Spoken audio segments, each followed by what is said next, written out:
Assalamualaikum warahmatullahi wabarakatuh. Ya, good morning everybody. Gimana kabarnya? Semoga sehat dan selalu semangat ya. Nah, pada vlog matematika kali ini, in this Mathematics Millennial 101 atau Math Millennial 101, kita akan bahas lagi nih tentang peluang ya, lebih dalam lagi gitu kan. Kalau kemarin kita sudah belajar titik sampel dan ruang sampel dan juga contoh peluang sederhana. Nah, di sini pada kali ini kita akan membahas 4 hal ya. 4 hal. Yang pertama adalah kira-kira peluang itu kisarannya berapa ya. Kira-kira nilai peluang itu kisarannya berapa. Yang kedua adalah kita akan coba menghitung peluang-peluang yang dia kejadiannya beragam ya. Misalnya seperti peluang yang sederhana pada dua dadu ataupun 3 koin itu sudah, tapi yang kita coba bahas lagi sedikit. Kemudian yang selanjutnya adalah peluang-peluang yang dia itu bertingkat ya, maksudnya misalnya seperti ini, ada 2 dadu, berapakah peluang munculnya pada pelemparan pertama mata dadu 5 atau mata dadu 3 pada dadu kedua. Itu dadu pertama yang 5 ya. Kemudian soal yang kedua misalnya seperti ini, sama seperti tadi ya, berapakah peluang munculnya mata dadu 5 pada dadu 1 dan mata dadu 3 pada pelemparan kedua. Di sini yang unik adalah tadi tuh ya, ada kata atau dan kata dan. Itu nanti gimana pengaruhnya gitu kan. Nah, itu yang akan coba kita lakukan. Yang ketiga adalah mengenai frekuensi relatif dan frekuensi harapan ya. Dan yang keempat adalah tentang peluang majemuk ya. Ini sebenarnya itu tidak susah ya, materi peluang seru malah gitu kan, kira-kira peluangnya berapa gitu ya. Nah, kemarin ternyata peluang itu adalah hasil dari apa, titik sampel dibagi ruang sampel, selesai ya. Titik sampel dibagi ruang sampel ya, kejadian yang diinginkan dibagi dengan seluruh kemungkinan yang mungkin terjadikan, makanya dia adalah hasil peluang ya. Oke, kita kepada hal yang pertama, yaitu tadi rentang peluang itu berapa sih gitu kan, nilai peluang yang mungkin itu berapa sih mister gitu kan ya. Jadi nilai peluang yang mungkin itu adalah 0 sampai 1 ya. Maksudnya apa sih? 0% peluang itu kemungkinannya sampai 100% kalau dipresentasekan ya. 0 sampai 1 jika pada angka bulat, bilangan bulatnya ya, jika dipresentasekan dia dikali 100%, makanya dia 0 sampai 100%. Apa maksudnya peluang 0% atau peluang 0? Yaitu peluang yang tidak mungkin terjadi. Apa yang peluang yang tidak mungkin terjadi? Misalnya gini, pada pelemparan sebuah dadu, berapakah peluang munculnya angka 7? Satu dadu angka 7? Tidak ada, ya kan? Satu dadu hanya 1, 2, 3, 4, 5, dan 6 kan? Jadi yang 7 nggak ada, makanya peluangnya 0. Kemudian gimana kalau peluangnya 100%? Yaitu peluang yang pasti terjadi. Peluang yang pasti terjadi seperti misalnya pada dadu lagi ya. Pada sebuah dadu akan dilempar satu kali, satu dadu ya, matanya 6 kan, sisinya 6. Berapakah peluang munculnya mata dadu yang kurang dari 7? Oke, mata dadu yang kurang dari 7 apa? 1, 2, 3, 4, 5, 6. Jadi ruang sampelnya ada 6 dan titik sampelnya juga 6. Jadi peluangnya berapa? 1/1. Titik sampel dibagi ruang sampel sama dengan 1 atau 100%. Nah, itulah peluangnya. Ya iyalah ya. Ketika dimintanya itu peluang munculnya angka yang kurang dari 7. Ya semuanya masuk ya. Semuanya di berapapun dunia pasti akan keluar peluang itu. Maka itu peluang 100% yang dia selalu terjadi. Ya, baik. Selanjutnya, misalnya ada contohnya seperti ini. Jika melempar 2 dadu secara bersamaan, peluang munculnya mata dadu bertitik genap pada dadu pertama dan mata dadu ganjil pada mata dadu kedua adalah. Nah, kita harus tahu nih mata dadu genap itu apa aja, ganjil apa aja ya. Yang genap kan 2, 4, dan 6. Yang ganjil itu 1, 3, dan 5. Nah, yang tabel ini kan kemarin adalah ruang sampelnya. Ruang sampel 2 dadu sebanyak 36. Nah, ini bisa tandai dengan warna merah dan warna hitam. Maksudnya apa? Yang warna merah ini dadu pertama, yang warna hitam dadu kedua. Jadi kalau misalnya dadu pertama misal nih dilempar dia 1, dadu kedua mungkin juga 1, mungkin 2, mungkin 3, mungkin 4, 5, dan 6. Sampai ke 6. Yang ditanya apa? Peluang munculnya mata dadu bertitik genap pada dadu pertama, berarti yang genapnya yang mana aja? Yang mata dadu pertama genap adalah 2, 4, dan 6. Dan mata dadu ganjil pada mata dadu kedua. Yang ganjilnya yang 1, 3, dan 5. Jadi yang mana aja titik sampelnya? Jadi kita masih tahu titik sampel dari kedua itu. Ada kata-kata dan. Berarti dia semakin sempit ya. Maka kita perlu menandai yang mana yang mata dadu pertama genap, yang kedua ganjil. Oke, ini masuk ya. Ini masuk karena yang pertama genap, yang kedua ganjil. Ini masuk nggak? Enggak. Karena yang pertama genap, yang kedua genap, nggak masuk. Kemudian masuk lagi ini. Terus yang masuk lagi genap ganjil ini. Genap ganjil. Oke, ini masuk. Genap ganjil ini masuk. Genap ganjil ini masuk. Oke. Genap ganjil ya, ini masuk. Genap ganjil ini masuk. Genap ganjil ini masuk. Ini nggak masuk ya karena genap-genap. Jadi titik sampel dari mata dadu pertama genap dan mata dadu kedua ganjil adalah berapa? 1, 2, 3, 4, 5, 6, 7, 8, 9. Titik sampel ada 9. Ya, titik sampel mata dadu pertama genap dan kedua ganjil sebanyak 9 ya. Ini titik sampelnya. Yang pertama genap, kedua ganjil, genap ganjil, genap ganjil, genap ganjil. Yang lain tidak masuk karena dadu pertamanya bukan genap, dadu keduanya bukan ganjil. Jadi yang memenuhi adalah 9 ini saja. Maka peluangnya gimana? Nah, ini kita sebut sebagai peluang A. Jadi peluang A sama dengan NA. Jumlah titik sampel A-nya ada 9 dan NS. NS adalah ruang sampel dari seluruh kejadian. Ya, ini ada 36 ya. Maka peluangnya adalah 9/36. Disederhanakan sama-sama dibagi 9. Maka 1/4. Baik, di soal yang kedua ini kita akan coba nanti akan bedakan kalau dia memakai kata hubung dan atau itu bedanya di mana. Oke. Misalnya ini yang pertama kita pakai kata dan. Dika melempar 2 buah dadu lagi secara bersama, peluang munculnya mata dadu pertama 3 dan kedua 5. Berarti yang pertama tuh harus 3 dan yang kedua harus 5 ya. Ini mata dadu pertama, mata dadu kedua. Mata dadu pertamanya itu 3 dan mata dadu keduanya 5. Hanya yang ini. Ada lagi nggak selain itu? Kalau yang 3, kalau yang 5, 3 masuk nggak? Enggak. Kenapa? Karena mata dadu pertamanya bukan 3 dan mata dadu keduanya bukan 5. Jadi ruang sampelnya hanya 1 ya. Titik sampelnya hanya 1, titik sampelnya hanya 1 dan ruang sampelnya ada 36. Jadi peluangnya berapa? Jadi ini kita dapat titik sampelnya sama dengan 1.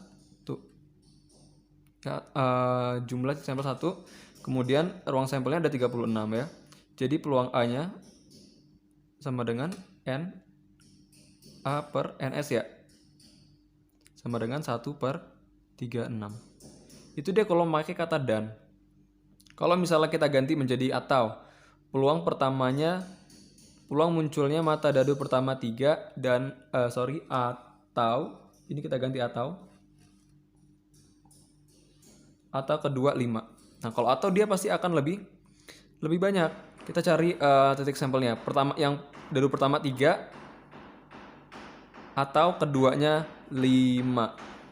Mata dadu pertama 3 atau 5. Jadi boleh dia itu mata dadu pertamanya 3, keduanya berapapun nggak masalah. Karena memenuhi yang pertama. Masuk karena dia pakai atau ya. Mata dadu pertamanya 3 atau yang keduanya adalah 5. Nah, atau yang keduanya adalah 5. Nah, ini dia perbedaannya pakai atau. Kenapa? Karena dia munculnya mata dadu pertama 3. Berarti kan yang mata dadu pertamanya 3 yang mana aja sih? Ini 3, ini 3, ini 3, ini 3, ini 3.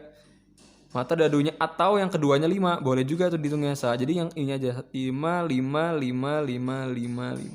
Jadi ada berapa titik sampelnya kalau diganti menjadi atau? Titik sampelnya ada 1, 2, 3, 4, 5, 6, 7, 8, 9, 10, 11. Ini nggak dihitung 2 kali ya. Nah, jadi titik sampelnya kalau menjadi atau, titik sampelnya berjumlah 11. Maka peluangnya kita ganti nama. Kita jadikan B, peluang B.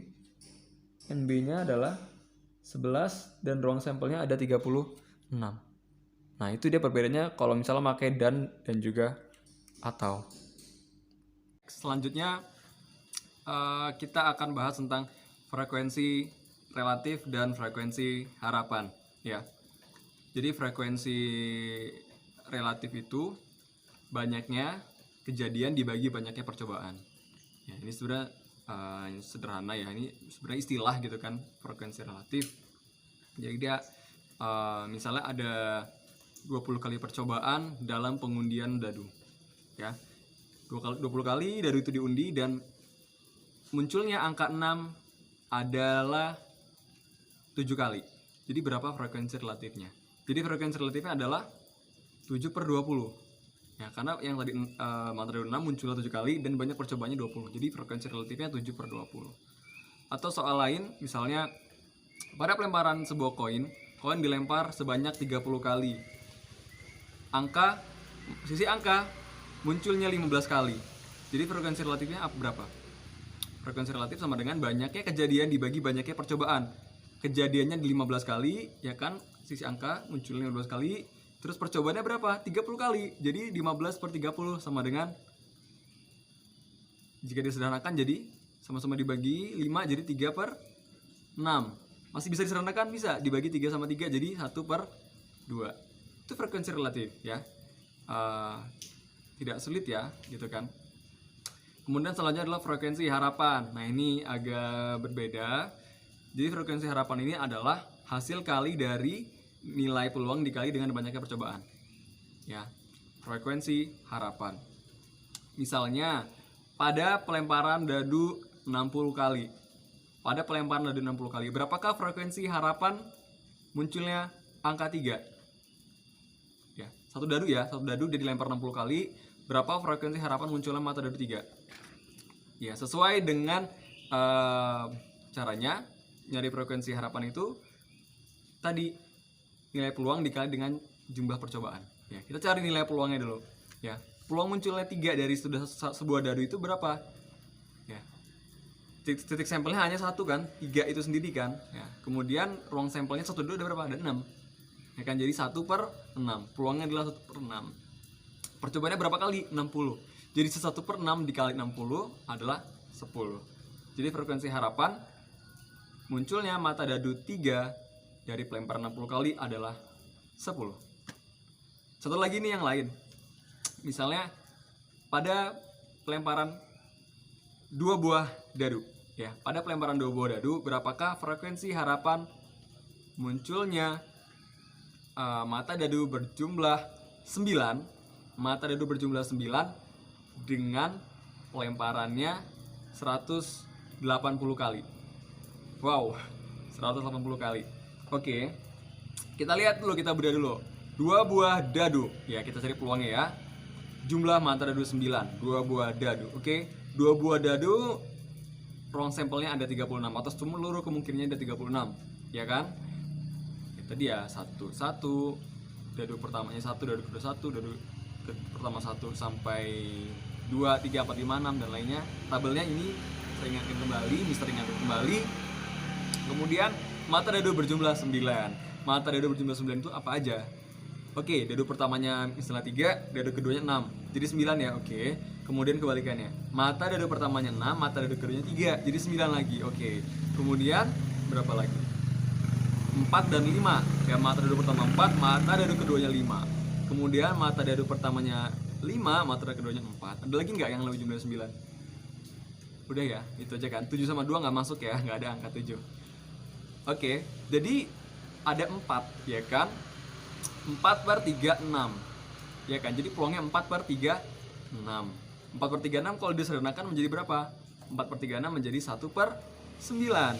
1/9 dikali dengan banyaknya percobaan 180. 1/9 dibagi 1/9 dikali 180 adalah 20. Jadi frekuensi harapan dari munculnya mata dadu berjumlah 9 pada perlemparan 180 kali adalah 20 frekuensi harapan. Baik, kemudian yang terakhir adalah tentang peluang majemuk. Ya, jadi peluang majemuk itu yang peluangnya itu ada 2 atau lebih kejadian. Kalau dioperasikan itu terbentuk kejadian baru. Ya, misalnya pada suatu kejadian K dan ada suatu kejadian lain yaitu komplement berupa K aksen.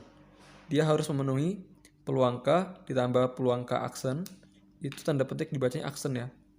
sama dengan 1. Misalnya pada contoh ini nih, peluang Rio untuk menjadi juara kelas adalah 0,73 atau 73% ya ini.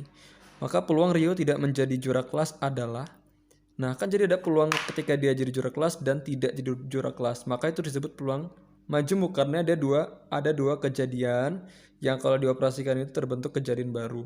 Ya, kejadian barunya dia jumlah dari kedua peluang itu adalah 1 atau 100% ya, seperti yang di awal tadi. Makanya kita perlu tahu berapa sih rentang peluang itu gitu kan.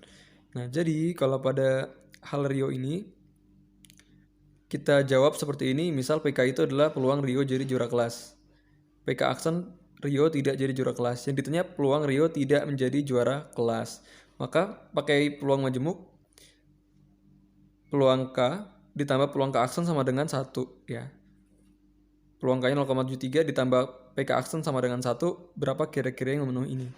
Yang memenuhi adalah 0,27 karena ya 0,73 ditambah dengan 0,27 dia hasilnya 1 ya kan? Ini 1, 7 sampai 2, 9, 10, 1,00.